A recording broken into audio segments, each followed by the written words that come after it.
I think that's a really great way to describe it. And I think it's really interesting with some of the accounts that you put in your book. They range from people that have military experience to school children, and all of the encounters were different. And I like that you said they can kind of be absurd because, yeah, they kind of can. And why not? Why do we have like this expectation of it to be super scary or a certain way? Like maybe there's just someone running really weird on a playground, or them making substandard tasting cookies.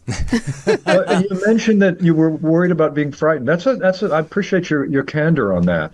I've been told by several people that mine is the first book about UFOs that didn't scare them. I mean, especially the books on alien abduction. Wow.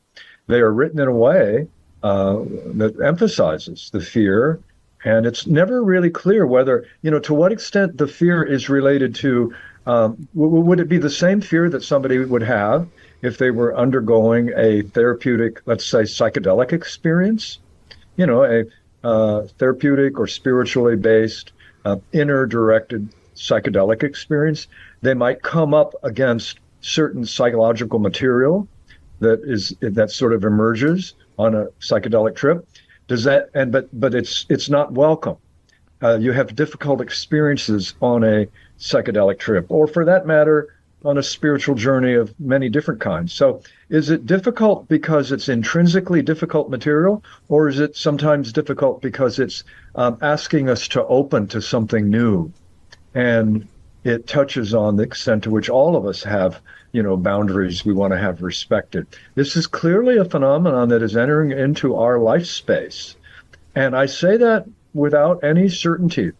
As you know from the book, I don't know with certainty that they are extraterrestrial as opposed to interdimensional from other universes, parallel universes, the same areas that paranormal, parapsychological phenomena come from. So I'm agnostic on those kind of questions, but that there is something that is happening that is real, that surpasses our scientific framework, that's pretty clear. The answer is yes.